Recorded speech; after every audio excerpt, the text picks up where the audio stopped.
La Soka Gakkai, 12 millions d'adeptes à travers le monde, une secte multiforme, un empire financier, politique et religieux. Myo Renge Kyo Hopen Pandani. Namyo Renge Kyo, Namyo Renge Kyo, Namyo Renge Kyo. Si vous pratiquez plus, ben, tout va aller mal pour vous. Donc je peux dire que non, on est carrément lobotomisé. Donc ça va plus loin que... Oui, il y a une escroquerie sur le fait de la spiritualité parce qu'on se revendique du bouddhisme. Mais il est très loin le bouddhisme à la fin pour finir. Meurtre au Pakistan. L'année dernière, 1000 femmes ont été assassinées en toute impunité par leur mari, leur frère ou leur fils. C'est arrivé souvent dans le village. Ce n'est pas la première fois. Il arrive un moment où on doit le faire. Dans cette société, on doit vivre en accord avec nos coutumes et nos traditions. Je lui répétais sans cesse de rester à la maison. Je lui disais que je lui donnerais de l'argent pour qu'elle puisse rester à la maison. Mais elle n'a rien voulu savoir. Retour sur la médecine chinoise, des plantes pour soigner le corps et l'âme. Ce médicament, au départ, en hiver, c'est une larve. Vous voyez la chenille. Une larve contaminée par un végétal parasite qui va se nourrir de sa substance et pousser hors de son corps. Principale vertu de la chenille mutante de cette soupe de canard sauvage, renforcer reins et poumons pour lutter contre la fatigue, le mal de dos et les jambes lourdes.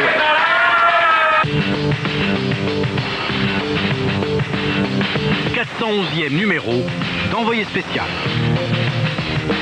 Madame, monsieur, bonsoir. Vous n'avez sans doute jamais entendu parler de la Soka Gakkai. Pourtant, cette organisation japonaise compte 12 millions d'adeptes à travers la planète. Elle est classée parmi les sectes les plus dangereuses du monde, parmi les plus riches aussi. Son patrimoine financier est inestimable, des immeubles, des parkings, des universités. Le 3e quotidien japonais qui tire à 6 millions d'exemplaires. Tout cela appartient à la Soka Gakkai, bien implantée en France et dont l'influence ne cesse de grandir. Mais ce qui inquiète le plus les Japonais, c'est sa présence dans le monde politique. Son parti représente 10% de l'électorat.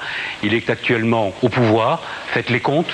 Puissance politique, plus empire financier, plus uniformité du mode de pensée, plus discrétion, égale une secte pour le 21e siècle. C'est un reportage de Jacques Cardoz et Yves Janka.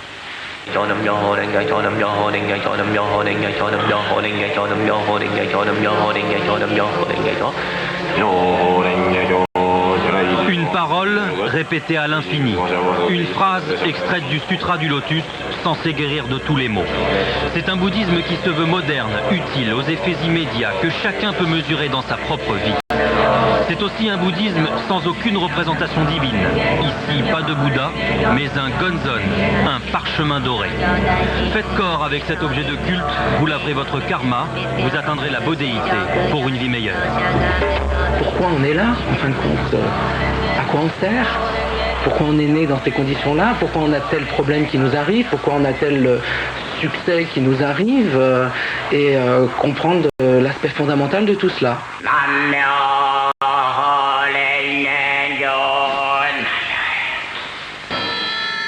Ce que cette pratique permet, c'est que même quand il y a des difficultés, ça ne remet pas en cause ton état de bien-être.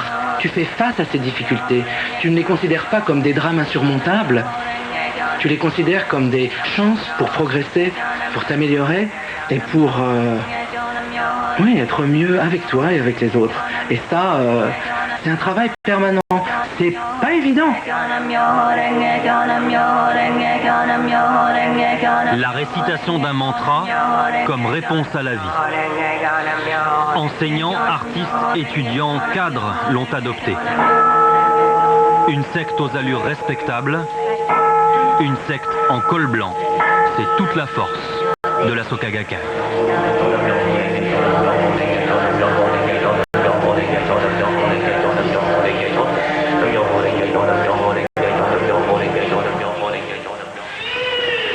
En France, les réunions se tiennent 2 fois par mois, toujours chez un particulier.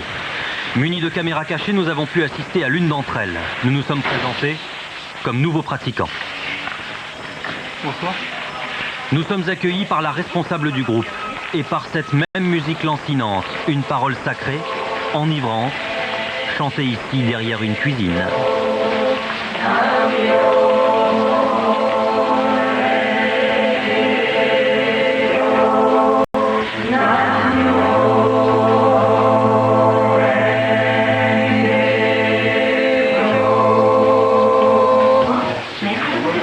En principe, la première fois, on n'assiste pas à la pratique pour ne pas choquer. En général, on est invité à boire un verre chez des amis. C'est plus attractif qu'une prière.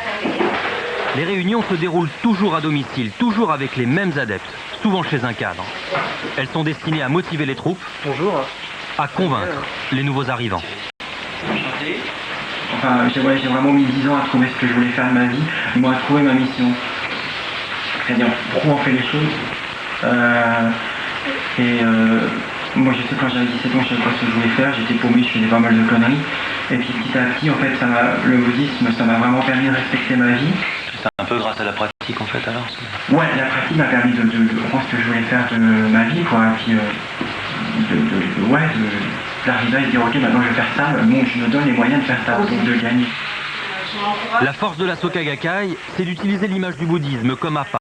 Dans la soirée, quelqu'un raconte une histoire incroyable due à une prière, le Gongyo. Je suis contente parce que ma fille a eu un grave accident de voiture au début de l'année, donc j'ai commencé à pratiquer et elle n'a rien eu, pratiquement rien. C'est incroyable quoi, la façon dont ça s'est passé. J'ai vraiment ressenti tout l'accident comme si j'y étais.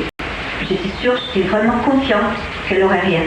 J'avais vraiment décidé la veille, le nouvel an, donc j'avais fait Gongyo à minuit. C'est mon premier vraiment Gongyo, mon premier Gongyo long, en entier. Et j'avais vraiment décidé de pratiquer sérieusement à ce moment-là. Et l'accident est arrivé à 6h30 du matin. C'est extraordinaire. Et j'ai vraiment été... Je me suis réveillée à l'instant du choc, je ne savais rien encore, je me suis réveillée, j'ai entendu un grand choc dans ma tête, j'ai su qu'il y avait un accident, quelque chose est arrivé, mais j'ai pas eu peur. J'ai dit bon, mais il s'est passé quelque chose, mais j'ai pas eu peur du tout. Les pratiquants appellent ça la preuve actuelle. C'est ce qui donne envie de continuer à pratiquer. C'est la preuve que ça doit marcher pour vous aussi, un jour. La pratique garantit la réussite. Pendant 5 ans, Catherine a cru à toutes ses promesses d'une vie meilleure. Et puis elle a décidé d'abandonner la Soka Gakkai, de tout plaquer, ses amis tous adeptes et son appartement. Aujourd'hui, elle vit loin de tout ça. Je ne me sentais bien qu'avec des membres bouddhistes. Je ne parlais que de ça, même des fois ma fille ça l'exaspérait, elle-même qui pratiquait aussi avec moi, mais qui s'est beaucoup moins investie, me disait écoute maman, t'arrêtes, tu ne parles plus que de ça. Et c'est vrai que les autres personnes me laissaient indifférente, je veux dire, on ne faisait pas partie du même monde. Vous étiez embrigadée? Quelque part, oui, mais je ne l'avouais pas, hein. Je ne l'avoue absolument pas. Parce que je me souviens une fois, ma mère m'a posé la question, m'a dit, mais au fait, ton bouddhisme, est-ce que c'est une secte? Et tout de suite, spontanément, je lui dis, bah non, maman, pas du tout. Un an après avoir quitté la secte, Catherine n'arrive toujours pas à se séparer de son objet de culte. Pour nous, elle a accepté de refaire des gestes qui lui sont encore familiers. Le rituel commence comme ça? Oui, tout à fait. Donc le rituel commence, on allume les bougies. Ensuite, je vais prendre une baguette d'encens. Je vais l'allumer. Cette baguette d'encens, je vais la présenter devant le gonzon, devant le mandala. Et puis je vais la laisser se consumer tout le long de la pratique. C'est une offrande. Des offrandes, un gong, similitude, ressemblance avec le bouddhisme.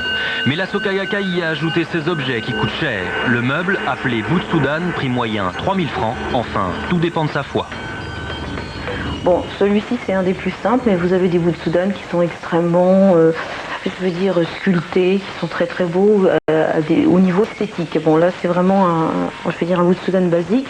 Et c'est vrai que dans le concept, plus on évolue et plus on va changer d'installation et offrir au gonzon un beau Butsudan.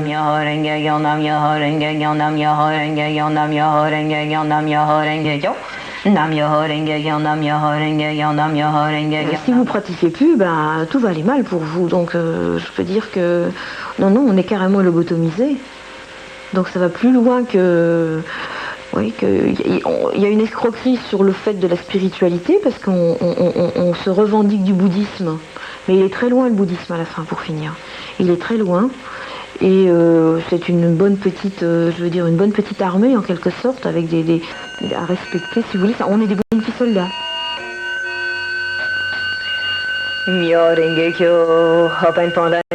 Un bouddhisme qui n'a jamais été reconnu par l'Union des bouddhistes de France, notamment pour les résultats matériels qu'il est censé garantir. Bon, par exemple, si vous devez chercher un travail, on peut très bien vous dire, votre responsable peut vous dire, pratique pour rechercher ton travail, donc il va se produire que je vais pendant, je sais pas moi, peut-être pendant 2 heures, dire Namyo Rengekyo, avec dans la pensée, je demande un travail au Gonzon. Donc le Gonzon qui est le mandala. Donc je vais avoir, si vous voulez, une attitude un petit peu, pas méditative, mais une attitude très axée sur ma phrase, je pratique, ou Gonzon fait apparaître un travail, fais-moi apparaître un travail. Mais en 5 ans, Catherine n'a jamais vu arriver aucun résultat. Et pourtant, elle a été une élève assidue. Elle en a noirci des pages. Car à la Soka Gakkai, on fait du coloriage. On note ses daimoku, encore une prière. Et ici, il y a noté une case correspond à 20 minutes. Ça veut dire que quand vous faites 20 minutes de daimoku, vous grisez donc, ou vous colorisez même, parce que bon, c'est bien de le faire en couleur de l'arc-en-ciel, votre grille de daimoku. Là, ça doit correspondre à au moins 1 million de daimoku, ou plus même. Et on va vous dire que bon, quand vous allez faire griser cette feuille, le fait de faire 1 million de daimoku, d'une part, vous allez laver votre karma, et vous allez avoir une bonne fortune, tout va vous arriver, tout ce que vous souhaitez. Bon, je sais pas, moi, vous souhaitez quelque chose de bien particulier, mais d'assez fort dans votre vie, eh bien, avec 1 million de daimoku, vous allez y arriver. Des prières, encore des prières. Curieux endroit pour un aveu. Un aveu qui a sonné comme un drame dans la vie de Majid, c'était il y a 8 ans. Déjà séparé de sa femme adepte de la Soka Gakkai, cet infirmier va vivre un deuxième choc dans sa vie. La scène s'est jouée ici, sur les hauteurs de Toulon. Cette fois, ce sont des enfants qui sont concernés. C'est en ayant fini la visite de cette chapelle que mes enfants m'ont livré leur secret, qui était notamment que leur maman les obligeait à pratiquer les prières et récitations qu'on pratique au sein de la Soka Gakkai.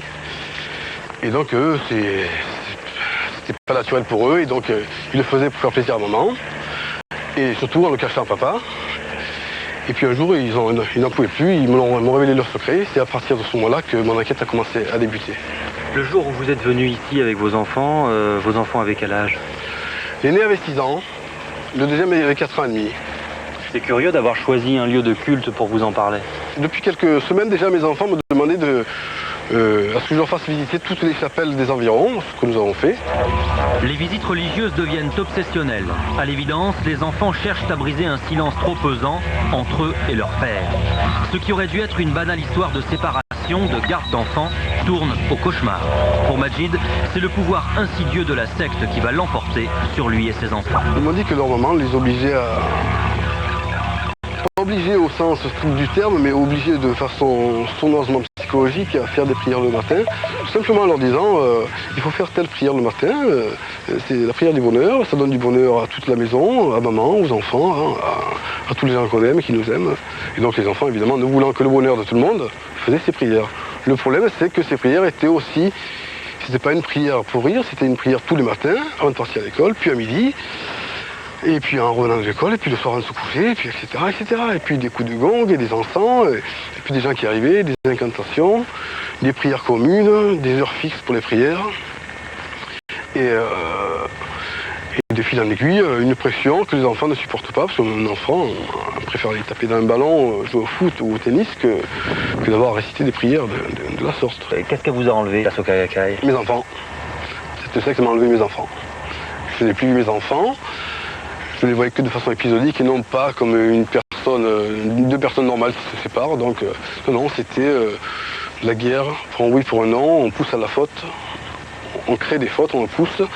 Et notamment mon grand-fils que je n'ai plus vu moi depuis 4 mois parce que il vit dans un tel climat de parano que maintenant il a acquis la psychologie d'une secte dans la mesure où dans une secte personne ne vous y rend de force, on y rentre tout seul.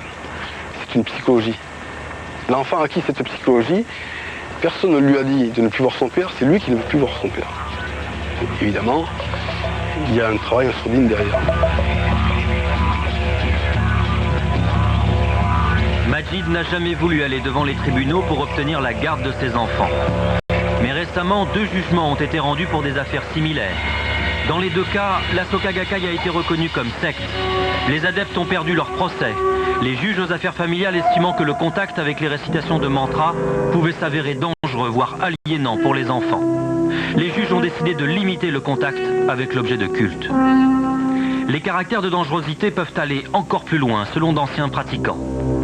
Monique, par exemple, a dû suivre un ordre complètement fou. On appelle ça une directive.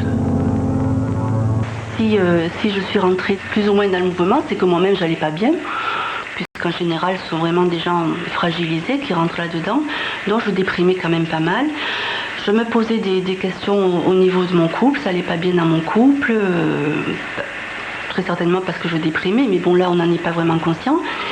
Et on m'avait dit, mais tu vas aller prendre une directive auprès d'une aînée à Avignon. Donc, je suis allée là-bas. Et cette personne m'a dit, effectivement... ma conseillère m'a dit, si ça va pas bien dans ton couple, si tu crois que c'est une bonne idée de quitter ton mari, je pense que tu dois le faire.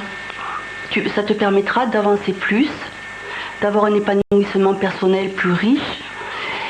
Et donc on m'a donné la directive de me séparer de mon mari, effectivement, ce que j'ai fait pendant 1 an. Et puis bon, Dieu merci, j'ai pu récupérer la situation, c'est-à-dire que j'ai pu récupérer mon mari.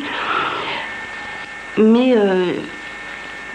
en fait, vous êtes dans un tel état de fragilité que quoi qu'on vous dise, à la limite, vous le faites. Puisque c'est une directive des aînés, et les aînés ont quand même une auréole de sagesse et de... Oui, de sagesse. J'ai été malade, gravement malade, j'ai eu une leucémie il y a 4 ans environ, et sans la pratique, j'ai guéri.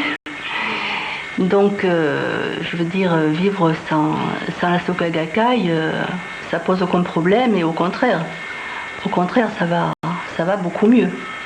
Parce que je ne suis pas conditionnée. Si j'avais été pratiquante, je me serais dit, j'ai guéri, c'est parce que je pratiquais.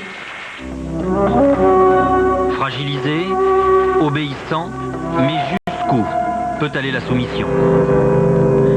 Pour Jean-Marie Abgras, l'expert psychiatre auprès des tribunaux, entrer dans une secte revient à parier sur son avenir. C'est une forme de jeu. Si vous jouez des sommes incroyables à la loterie, vous jouez, ou au piano, ou ce qu'on veut, vous jouerez toujours 100 francs, 200 francs, 300 francs de plus, en vous disant, c'est la dernière fois, j'ai tellement joué qu'aujourd'hui je ne peux pas perdre. Et les personnes qui rentrent dans les sectes ont exactement le même système. C'est-à-dire, elles ont tellement investi, elles ont mis tellement d'énergie, tellement de sacrifices dans les rituels qu'ils ont pratiqués, dans les sacrifices au quotidien qu'il y a eu, qu'admettre qu'elles se sont trompées consisterait en fait à rejeter tout le capital qu'elles pensent avoir investi pendant des années et des années. Et c'est en plus, cet abandon serait équivalent pour la personne d'une sorte de reconnaissance de mort sociale qui consisterait à dire, je suis un abruti, j'ai été piégé pendant des années, et vraiment, j'avais rien à espérer. Un jeu qui rapporte. Pretz, en Provence. C'est le temple européen, situé au cœur d'un parc de 40 hectares. Ici, on vient en séminaire d'1 semaine, 1 fois par an, suivre les cours d'enseignement bouddhique. Pretz, c'est un peu la récompense pour les membres. Après une année de pratique quotidienne, assidue et à domicile, on va enfin pouvoir voir d'autres adeptes dans un environnement plutôt agréable. Malgré ses 10 000 adeptes, la Soka Gakkai France cultive la discrétion. Pas de shakubuku difficile, c'est-à-dire de recrutement difficile. En général, on convainc ses proches, ses amis, son voisinage. Mieux, parfois on attend que le candidat se présente. Bonjour. Alors, comment on est sympathisant bouddhiste, quoi. Comment on peut s'organiser? Qui vous a dit de venir? D'abord, il y a la méfiance. D'abord passer par un centre. Ici c'est réservé, enfin, entre guillemets, hein, parce que bon, c'est un lieu qui est réservé pour faire des séminaires au niveau de toute l'Europe. Les Anglais, les Allemands, on parlait des Suédois tout à l'heure. Toute l'Europe vient ici, donc c'est un lieu où ça bouge beaucoup. Donc là, voilà. Mais très vite, nos interlocutrices nous vantent les mérites de la Soka Gakkai. Une rapide présentation de son histoire et déjà des promesses alléchantes de résultats. Donc, Bon, moi j'ai récité, Namyo Rengekyo, il n'y a que ça à dire. Et bon, mais les choses, c'est incroyable. Mais on comprend qu'il y a des choses qui changent. Oui, voilà. La loi mystique, on ne peut pas l'expliquer, mais on voit tellement de changements, il se passe plein de choses, qu'on se dit, mais ça fonctionne cette histoire. Ah oui. Ça fonctionne à condition de passer à la caisse. Ces stages sont payants. Selon nos informations, environ 2000 francs. Et puis il y a les extras. Gare à celui qui oublie son attirail du parfait adepte. Une assiette souvenir aux couleurs du temple à 45 francs. Des bougeoirs, des porte-cendres, des porte-encens. 20, 30, 150 ou 300 francs pour ce petit gong. Il n'y a pas de petit profit. Entre 87 et 90, l'association française, à l'époque sous un autre nom, a subi un redressement fiscal pour marge exorbitante sur les objets de culte. Mais après cette visite, il était temps de passer à autre chose, une proposition surprenante. C'était Namyo Rengekyo. Vous voulez qu'on fasse un peu? On va dire 5 minutes montre en bas. Si c'est trop long, 3 minutes. C'est histoire, c'est un peu comme les bons vins, tant qu'on l'a pas goûté, on peut se Vous avez du temps là? Vous avez du temps? Ouais, on a 5 minutes. Nous n'avions rien demandé, rien suggéré. Nos interlocutrices d'un jour nous proposent clairement de rentrer dans le mouvement. Venez. D'accord. Oh, 3 minutes. Finalement, quand on voit... Visiblement, il suffit de peu de choses pour se retrouver en de bonnes mains. D'ailleurs, à la Soka, plus on fait d'adeptes, mieux on est noté par ses supérieurs. Il y a même des objectifs à atteindre. Entrez.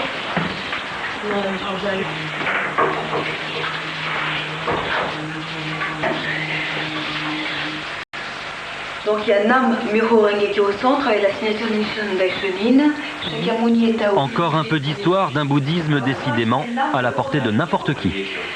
On va le faire Namyo Rengekyo. On va le faire rythmé, hein, parce que lentement. Ça se dit comme un cheval au galop. Oui, on le dit plus vite. On peut commencer. Chacun va à son rythme. Oui, au début, on fait tout dépend des résultats que l'on attend. Salut, hein. On fait 3 fois. Bon, on veut les faire. Namyo Rengekyo, Namyo Rengekyo, Namyo Rengekyo, Namyo Rengekyo, Namyo Rengekyo. La récitation aura duré 5 minutes. Trop court pour modifier notre karma, nos vies antérieures. Merci. Mais pour 10 000 adeptes français, elle est un partenaire, un remède aux difficultés. Le Namyo Rengekyo, ça devient une réponse à la vie pour tout. Voilà, c'est comme la prise, hein, quand on veut se brancher dans la lumière. C'est vraiment la France qui nous branche avec toute, par rapport à la force de l'univers, quoi. Au Japon, la Soka Gakkai pèse 12 millions d'adeptes, 10% de la population. Un poids financier estimé à 500 milliards de francs, dont 15 milliards sous forme de dons.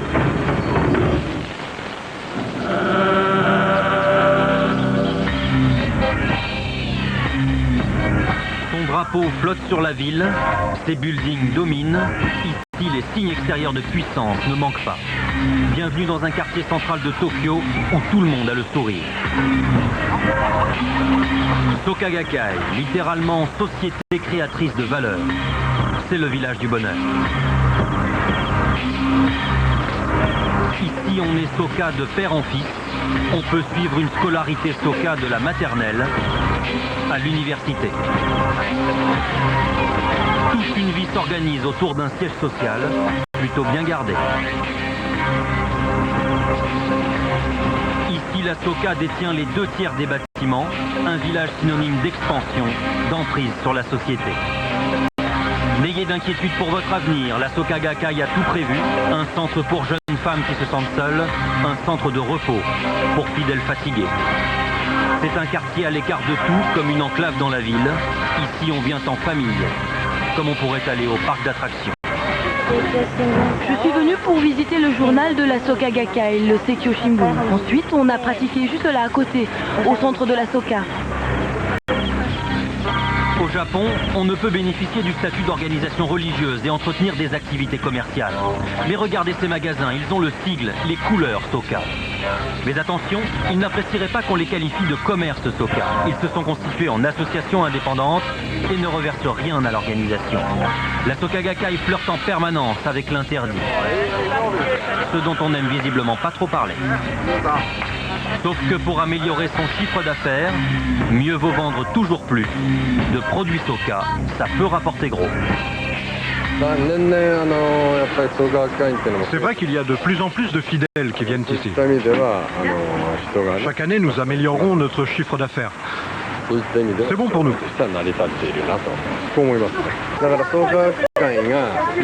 Si la Soka Gakkai gérait directement ce commerce, ce serait peut-être différent.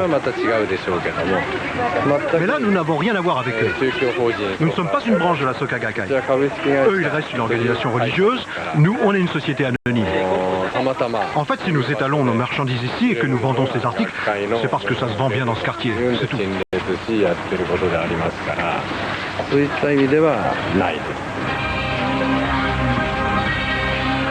Des chiffres d'affaires en hausse qui profitent forcément aux différentes branches de la nébuleuse Soka. Celle du Japon et celle qui gère l'ensemble des pays du monde entier, la Soka Gakkai International. Quelles sont les sources de financement de cet empire? D'abord, il y a les dons des adeptes.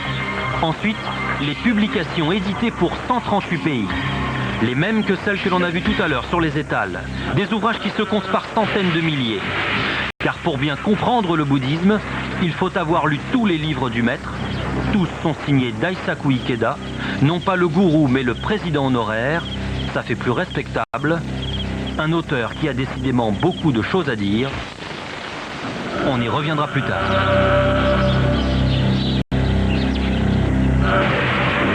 Un bonheur qui peut parfois coûter très cher. Ces anciens adeptes se disent victimes, victimes d'avoir beaucoup payé, de ne jamais avoir obtenu ce qu'on leur avait promis en retour, le bonheur. Au total, ce couple aurait versé 300 000 francs sous forme de donation. Victimes parce qu'ils n'ont rien d'autre que leur histoire et leurs mots pour convaincre. Combien de temps déjà? Je suis resté 40 ans à la Soka Gakkai. La collecte des dons a commencé à être très active lorsque l'organisation a décidé de construire 200 temples dans tout le Japon. C'est une organisation très divisée. Tout est structuré. Vous avez d'abord le voisinage, puis le quartier, le canton et enfin la préfecture. En fait, chaque quartier affiche une somme à atteindre et chaque cadre connaît le montant des dons de chaque donateur. Alors ce qu'on faisait, c'est qu'on rendait visite à chaque maison d'adeptes. On essayait de convaincre la personne de donner un peu plus que ce qu'elle avait donné l'année précédente. Et ça marchait. Au total, on ramassait toujours plus que l'année d'avant. On disait aux gens, allez, allez, vous pouvez donner encore plus, encore un peu plus. À la Soka Gakkai, on est décidément très malin. Rien n'est écrit, rien n'est obligatoire, tout est subtilement suggéré. On promet toujours tout en rappelant que le bout du tunnel, ce n'est peut-être pas pour tout de suite. Mieux vaut donc payer encore un peu plus, sait-on jamais.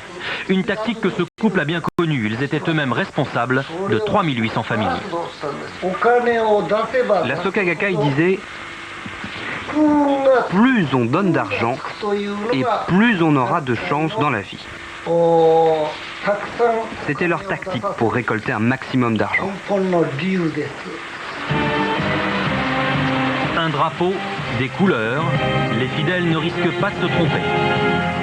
Le magasin lance lui-même cette musique militaire. De quoi rythmer les pulsions d'achat des clients, des pratiquants. Car ici, tout y est, des Butsudan, ces temples que l'on place chez soi. Il en existe du plus petit au plus grand dans tous les bois. Certains sont sculptés.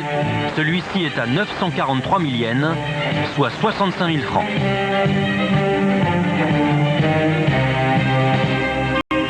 Et tant pis si le religieux côtoie tous les genres, même les jouets. Ce mélange ne gêne visiblement personne, enfin presque. Ce que j'essaie de dire, c'est qu'il faut que la Soka Gakkai paye des impôts comme n'importe quelle organisation à but lucratif. Que ce soit la récolte des dons, les revenus ou encore le foncier, pour toutes ces activités financières, la Soka Gakkai viole la loi. La loi, il faut l'appliquer. Sale temps. pour les finances de la Soka Gakkai. Son cimetière au bas du mont Fuji a été le théâtre d'une des plus grosses affaires d'évasion fiscale au Japon.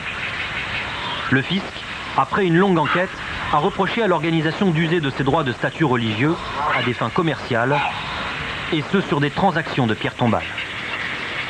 La secte avait omis de verser l'équivalent de 92 millions de francs. Elle a dû verser 30 millions de francs d'arriérés d'impôts et a fini par reconnaître les faits. C'était en 1991. L'affaire a provoqué une rupture décisive et définitive dans l'histoire de la Soka Gakkai. L'ordre religieux installé ici, jusque-là affilié à la Soka Gakkai, prononce son exclusion.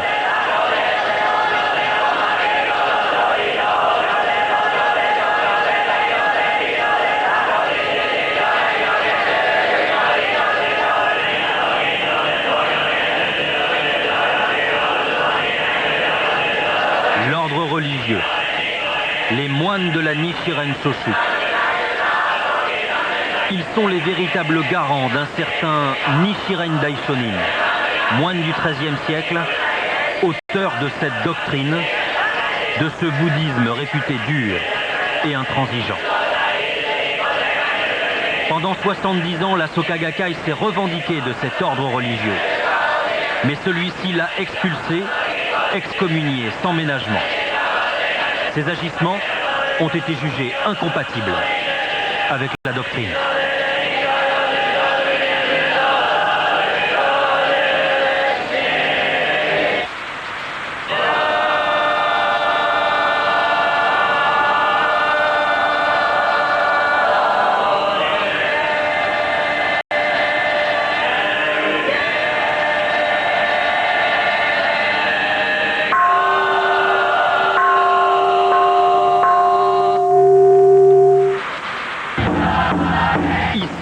Dans l'ordre dès l'âge de 12 ans.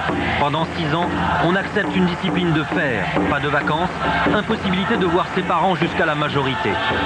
Une vie monacale, faite d'enseignement général et bouddhique, rythmée par 2 heures de prière quotidienne, dont une dès 2h30 du matin. Autant dire qu'ici, on ne rigole pas avec les principes.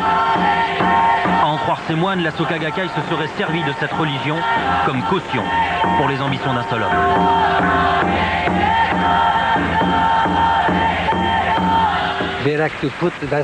Ils ont voulu placer Daisaku Ikeda au centre, l'élever au rang de Bouddha. Ils le considèrent comme un roi, comme un dieu. Ils veulent créer un royaume, leur propre royaume. Avec eux, il n'y a qu'une seule voie à suivre. Let's welcome SDI President Daisaku Ikeda. Ovationné.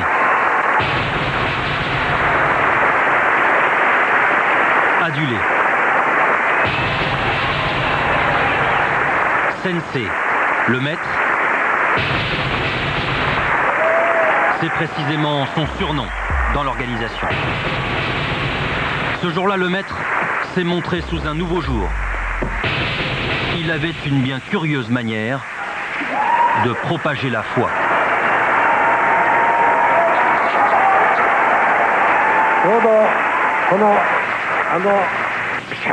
Faites pas la prière n'importe comment.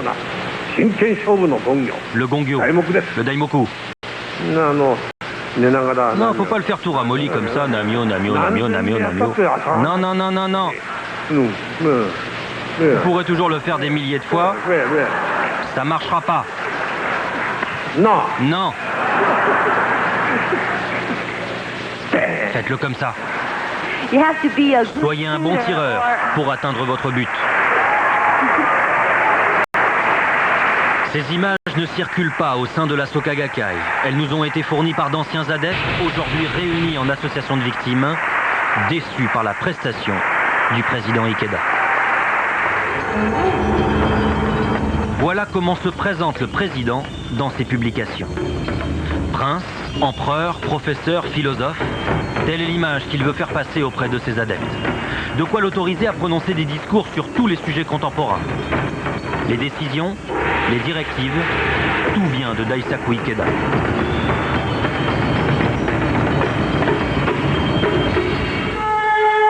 C'est encore lui qui est à l'initiative du Seikyo Shinbun, le 3e quotidien du pays.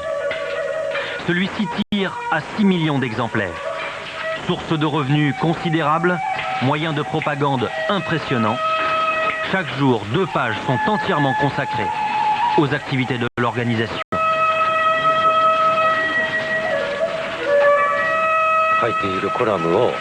Nous recevons beaucoup de demandes, notamment des écoles. Elles veulent utiliser nos articles dans leurs classes. Nos pages sont également lues par des associations de parents. Elles les publient dans leurs journaux locaux. Pour nous, c'est une manière d'exister et pas seulement pour nos adeptes. Les journalistes, tous membres, travaillent eux aussi pour le bonheur des lecteurs, pour la réussite de l'idéologie Ikeda. Sa photo n'est jamais très loin, symbole d'une ligne de conduite, d'une ligne éditoriale. Mais heureusement, il y a toujours moyen de s'en évader.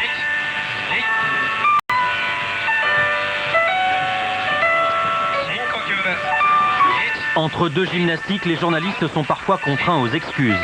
Ce fut le cas lors de l'affaire des écoutes du Parti communiste. 2 membres de la Soka Gakkai avaient été condamnés pour avoir écouté pendant 1 mois 2 hauts dirigeants du Parti communiste japonais. C'était en 1979.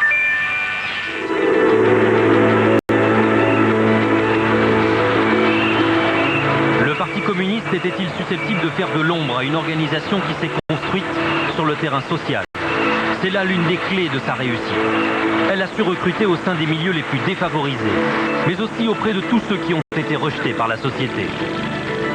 Alors jusqu'où peut aller la Soka Gakkai? Pourquoi infiltrer tous les milieux de la société japonaise? Quelle volonté cache une organisation qui s'éloigne peu à peu du bouddhisme pour mieux s'approcher du pouvoir? Ce jour-là, c'est un nouveau Premier ministre qui s'installe à la tête du gouvernement. Yoshiro Mori, 62 ans, secrétaire général du Parti libéral-démocrate, les conservateurs. Pour constituer son équipe, M. Mori, comme son prédécesseur, fait alliance avec 2 autres partis. Une alliance de centre-droit qui s'appuie sur la plus forte majorité à l'Assemblée depuis la Seconde Guerre mondiale. 2 autres partis qui sont le Parti libéral et le nouveau Komeito, le parti créé il y a 40 ans par la Soka Gakkai. Nous avons rencontré l'un de ses députés. Plutôt que d'évoquer son programme, nous nous sommes intéressés à une seule chose. Pour lui, que représente Daisaku Ikeda? Sa réponse est surprenante. Gourou? Non, je ne pense pas qu'il soit un gourou. On ne peut pas dire ça, mais plutôt un guide spirituel. En ce qui me concerne, je le considère comme mon maître. Je peux lui demander n'importe quel conseil sur la vie. Vous savez, aujourd'hui, le Japon a beaucoup de problèmes. C'est également le cas dans le monde entier. Et à l'avenir, au cours du XXIe siècle, il faudra écouter les pensées de Daisaku Ikeda. Des pensées basées sur le bouddhisme. Et ceci afin d'affronter au mieux les problèmes auxquels nous allons devoir faire face. Et l'influence du maître irait encore plus loin. Nous avons rencontré Ryu Toshimitsu. Il est entré à la Soka Gakkai 1 an avant Ikeda. Il fut même son responsable, autant dire qu'il l'a vu grandir. Monsieur Ryu a gravi tous les échelons. Il fut le numéro 2 du parti de la Soka Gakkai pour la ville de Tokyo. Et puis il a quitté la Soka en 90, avant de recueillir 224 000 signatures pour exiger l'exclusion d'Ikeda, en vain. Selon lui, Ikeda est à l'origine de toutes les dérives. Au Japon, Monsieur Ryu est l'un des rares à oser s'exprimer sur le sujet. Il est l'auteur de 2 pamphlets.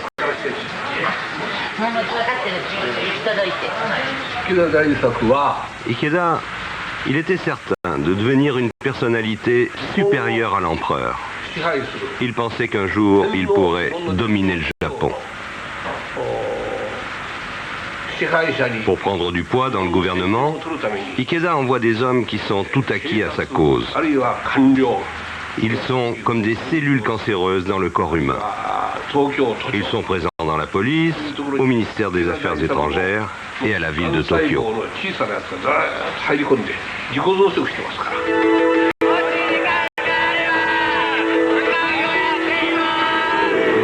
L'un des meilleurs moyens d'infiltrer sans en avoir l'air, c'est encore de former.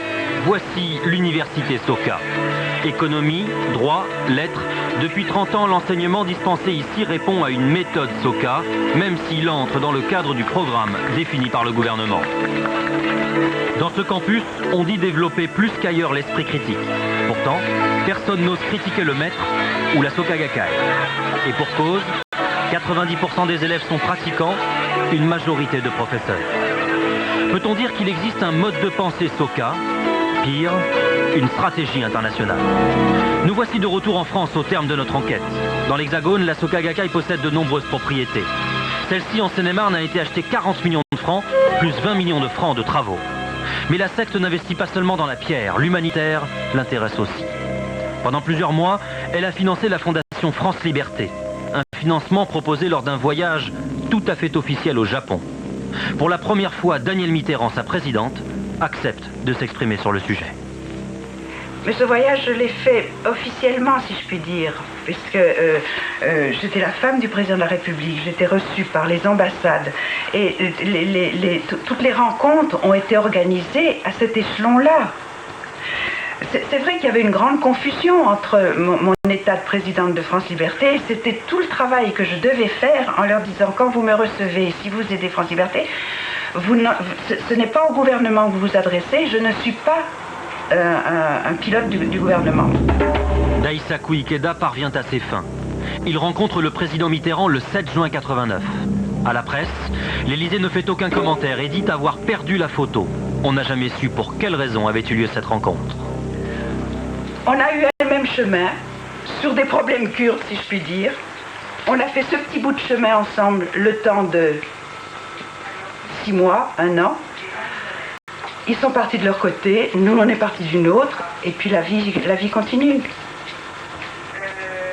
Mais Daisaku Ikeda, le président, a tout de même réussi à rencontrer votre époux. Il a été reçu dans les salons de l'Élysée. Mais il a rencontré tout le monde. C'était un homme certainement puissant, et il a rencontré le monde entier, monsieur Ikeda. Pas particulièrement, et croyez-moi, j'y suis pour rien. D'une certaine manière, vous n'étiez pas très regardante sur l'origine des fonds, du financement? Si, je suis très regardante. Mais rien ne pouvait me laisser supposer à l'époque que ce monsieur qui avait pignon sur rue, qui était honoré par tout le monde, qui était reçu dans toutes les ambassades, pouvait représenter autre chose. Et aujourd'hui encore, rien ne me le prouve. En tout cas, je ne cherche pas. Monsieur Ikeda, je le rencontrerai certainement plus jamais de ma vie. Et voilà comment une secte se construit une respectabilité. Ces nombreux domaines en sont un exemple supplémentaire. Une façade douce, indolore, respectable. La Soka Gakkai est peut-être l'archétype même de ces nouvelles sectes aux structures internationales, au pouvoir insoupçonné. Est-ce pour cela que le président Mitterrand disait considérer les sectes comme l'un des problèmes majeurs du XXIe siècle?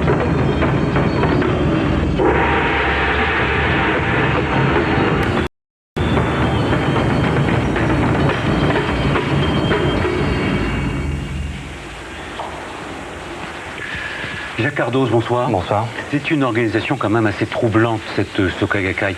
Elle est considérée en France, elle est classée parmi les sectes les plus dangereuses, et en même temps, elle est reconnue officiellement aux Nations Unies comme ONG, organisation non gouvernementale. Il faut dire qu'elle soigne sa respectabilité, qu'elle soigne sa vitrine, et c'est forcément très impressionnant pour les adeptes de dire, vous vous rendez compte, notre organisation est inscrite auprès de l'ONU, elle ne peut pas être classée comme secte. Alors, ce qu'il faut savoir quand même, c'est qu'il existe 2000 sectes qui sont inscrites auprès de l'Organisation des Nations Unies. La Soka Gakkai n'est donc pas la seule. Et il y a actuellement 900 dossiers en attente. Alors, quels sont les caractères sectaires? Quels sont les critères qui ont été retenus par la commission parlementaire pour classer cette organisation de secte dangereuse? Il y en a un, c'est son côté international. On l'a vu, elle est étendue dans 135 pays. Ça, c'est un critère qui a été retenu par la Commission.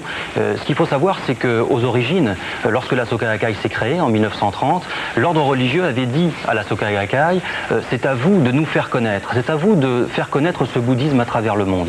Alors, les choses sont allées plutôt bien dans un premier temps, et puis dans les années 60-70, c'est la Soka Gakkai qui a pris le dessus sur l'organisation religieuse. Elle a été très militante, très active sur le terrain, si bien qu'elle a été jusqu'à recruter des gens en direct dans la rue. Ça, ce sont des membres de la Soka Gakkai internationale qui nous l'ont confirmé au Japon. Elle a donc eu un caractère prosélyte. Ça, c'est le premier critère, je dirais, qui a été retenu. Le deuxième critère, c'est l'argent, parce que pour grandir, évidemment, il faut avoir de l'argent. Elle a des structures très importantes partout dans le monde, et il y a donc eu une pressurisation des membres pour ce qui est de leurs finances, finalement. Les membres de la Soka Gakkai ont dû donner de l'argent, soit, on l'a vu, sous forme de dons, soit sous forme d'achat de publications ou de livres. Donc ça, c'est un second critère qui a été retenu. Puis enfin, le troisième critère, la Soka Gakkai a été classée comme secte guérisseuse, parce que ce qu'il faut savoir, c'est que dans le bouddhisme, on a l'habitude de dire que on parie sur plusieurs vies, sur 6 ou 7 vies. On doit atteindre la bodhéité, c'est une forme d'élévation spirituelle, et puis c'est accompagné parfois de bienfaits dans la vie de tous les jours. Mais la Soka Gakkai a un petit peu inversé tout ça. Finalement, ce sont les bienfaits qui priment surtout, et là aussi, il y a une forme de contradiction par rapport au bouddhisme, et c'est un élément qui a été retenu par la commission parlementaire là aussi. Pourquoi un tel succès à travers le monde, et en particulier, bien sûr, au Japon? Alors, ce qu'il faut savoir, c'est que la Soka Gakkai a travaillé, je dirais, sur le terrain social. Au Japon, les partis de gauche, les syndicats, le Parti communiste, en gros, les partis de gauche sont assez peu représentés, et la Soka Gakkai l'a parfaitement compris. Elle a beaucoup travaillé sur le terrain social, elle a recruté parmi les couches les plus défavorisées. Ça, c'est un premier élément. Le deuxième élément, c'est qu'il faut savoir qu'il y a eu une religion d'État, une religion obligatoire jusqu'à la Seconde Guerre mondiale. C'est le Shinto d'État, comme son nom l'indique, et que finalement, toutes les nouvelles religions qui sont apparues après, les Japonais ont considéré qu'il ne fallait pas y toucher. C'était d'une certaine manière, c'était enfin la liberté de pouvoir croire. Donc ça a participé quand même de l'influence de la Soka Gakkai. Alors, le troisième élément, c'est qu'au Japon, la notion de collectivisme est très importante. À l'inverse des États-Unis ou à l'inverse de l'Occident, on ne développe pas l'individualisme, on développe le collectivisme. C'est-à-dire que finalement, on peut aussi bien appartenir à un club de buveurs de saké qu'à une secte, voire à plusieurs sectes. Il faut savoir qu'il y a 2000 sectes au Japon. Dernière question, Jacques. La Soka Gakkai, il y a une véritable politique d'extension, stratégie d'expansion en France? Elle possède déjà bon nombre de domaines, 2 châteaux en région parisienne, un siège social à Sceaux, donc là aussi en banlieue parisienne, un siège social encore un dans le quartier de l'Opéra. Elle possède un autre immeuble à Nantes, et puis le centre européen qu'on a vu tout à l'heure en Provence, à Marseille. Donc elle est d'abord très bien implantée, puis ensuite elle compte entre 8000 et 10 000 adeptes. Alors c'est vrai que les chiffres, il faut être très prudent avec les chiffres, parce que la Soka Gakkai elle-même ne donne pas de chiffres pour la France, elle nous a donné des chiffres à l'échelon européen. Ceci étant, c'est un chiffre que je me suis encore fait confirmer il y a peu de temps à l'intérieur de l'organisation. 8-10 000, c'est quand même pas mal. Et ce qu'il faut dire, c'est qu'aujourd'hui, la Soka Gakkai, à l'intérieur de la Soka Gakkai en France, les gens sont assez divisés, ont envie de tourner la page, parce qu'ils se sont aperçus que finalement toutes les dérives sectaires sont intervenues entre les années 60 jusqu'à aujourd'hui, sous la présidence d'un seul maître, qui est le président honoraire aujourd'hui, Daisaku Ikeda. Merci Jacques. Merci.